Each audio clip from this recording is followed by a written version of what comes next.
cette croix qui est devant l'église, cette croix a eu son histoire, très importante dans notre paroisse. Pour nous, cette croix symbolise toute une tradition qui nous est venue d'abord de la croix missionnaire, parce que les pères, le même jour qu'ils ont été envoyés en mission, ils ont eu l'imposition de la croix. Et était présent celui qui représente, d'ailleurs c'est l'évêque qui représentait l'œuvre missionnaire en Pologne, qui leur a imposé la croix missionnaire le 22 juin 1971. Et pour eux-mêmes, ils étaient convaincus, et nous sommes tous convaincus, que la foi chrétienne consiste dans l'annonce de Jésus crucifié.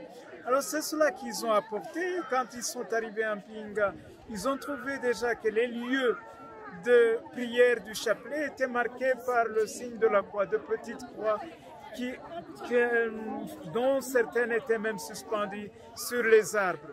Et alors, le frère Sylvestre de la première génération de missionnaires a commencé à planter les croix partout et planter une grande croix à la colline qui se trouve aux environs de la paroisse Tompinga. Et lorsqu'on a fondé Musongati, c'était l'année avant, on a fondé Musongati en 1974, et en 1975, c'était l'année du grand jubilé de la rédemption. Alors, Monseigneur Joachim Ruhuna, accompagné de Monseigneur Aloïs Bigirumwami qui provenait du Rwanda, a béni cette grande croix, mais elle était plantée sur la colline. Seulement, avec l'histoire de ce pays, les moments qu'on a passés dans un peu, qu'on pourrait appeler un peu un moment anticlérical, les croix ont été sommées de rejoindre les lieux de culte, les églises, mais celle-ci ne pouvait pas entrer dans l'église, elle est plus grande. Elle est restée pendant longtemps sans être plantée ici. La suite, bon, la croix était était très présente, on la voyait de très loin, la croix. On la voyait de très loin, je pense qu'ils avaient demandé à l'installer exprès, parce qu'on la voyait de très loin déjà. Qu'on vienne de Rutana, qu'on vienne de Ruigi, qu'on vienne même de Gitega, tout de suite, on voyait cette croix-là. On voyait cette croix-là. Et c'était déjà un grand signe pour la population, pour les chrétiens surtout, de la paroisse de Musongati.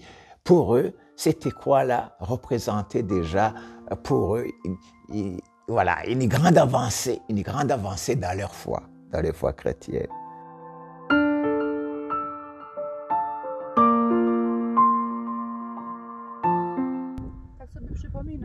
Un samedi matin, on voyait des gens qui circulaient autour de la croix. On ne comprenait pas ce qui se passait. Nous avons envoyé quelqu'un de la mission pour demander ce qu'il prévoyait faire autour de la croix. Et c'est comme ça que nous avons appris qu'ils étaient obligés d'enlever cette croix selon la décision présidentielle. Ils n'étaient pas nombreux. Ils venaient, partaient, creusaient, mais ils faisaient tout pour ne pas l'enlever. Les gens étaient forcés de le faire et personne ne voulait s'attaquer contre la croix. Enfin, la croix, déjà fragilisée par ces travaux, est tombée d'elle-même sous son propre poids. La croix, tombée sur la terre, restait quelque temps ici, sur la colline. Père Joseph, le curé de la paroisse, a dit que la croix ne peut pas rester ici. Un dimanche, en procession, tous les fidèles sont montés sur la colline pour la ramener à la paroisse. On l'avait mise devant l'église, mais elle ne restait pas lentement ici.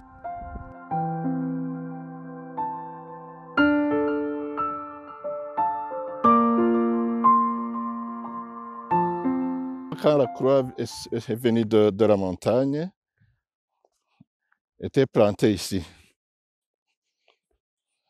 On l'a amenée ici, mais on n'a pas planté tout de suite parce que on l'a déposé d'abord ici devant l'église. On l'a déposé d'abord devant l'église, et c'est à ce moment on a réfléchi où on va mettre cette croix, et on l'a implanté ici. Et comme les autorités civiles étaient fâchées, ils sont venus, ils ont encore déraciné cette croix. Un samedi, en sortant de la messe matinale, nous avons vu le chef des villages avec 4 hommes qui commençaient à creuser à nouveau pour faire tomber la croix. Nous nous sommes approchés d'eux. Ils étaient obligés d'enlever cette croix suivant l'ordre reçu de la part de ceux qui étaient dérangés par cette croix au Burundi. Donc, avec les fidèles, nous avons observé comment la croix tombait à nouveau.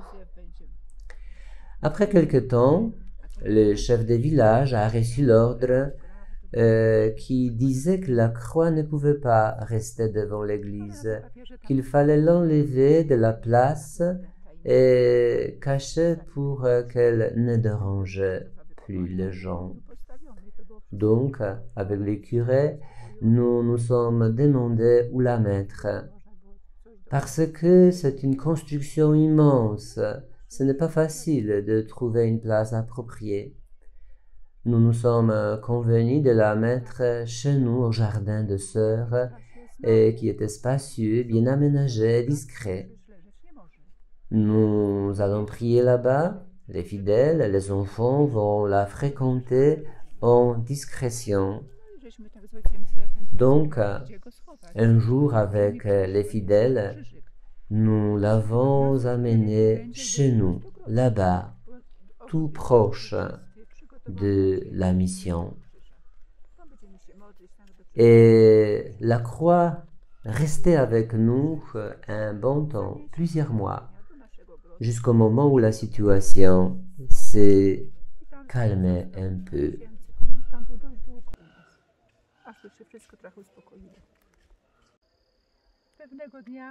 C'est ici qu'avec les fidèles en procession, nous avons amené cette croix.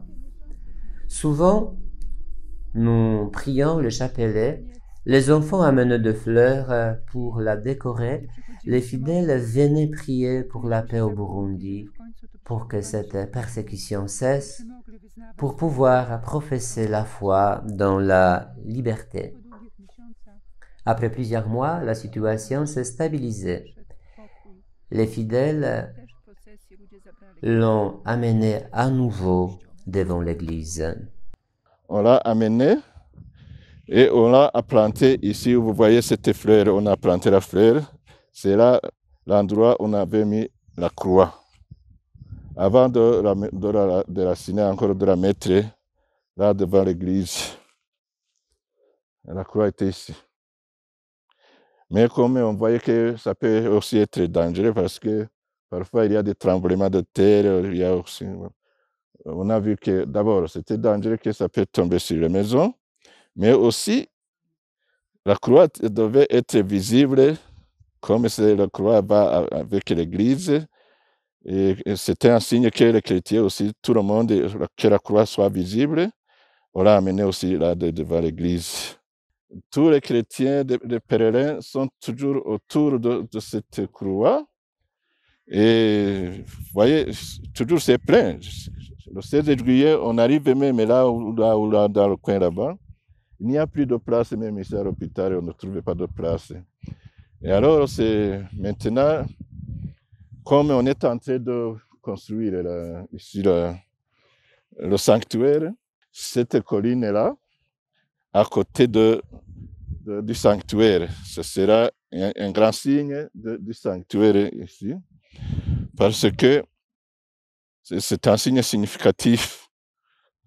Et parce qu'on va faire aussi, on va construire les chemins de croix. Toujours, on terminera le chemin de croix sous cette croix, cette grande croix. Ça sera un grand signe pour les pèlerins et pour les chrétiens de notre paroisse. En quelque manière, il y a une grande cohérence parce que c'est le Seigneur qui règne sur la croix, qui confie à la Vierge Marie les enfants qui sont avec elle.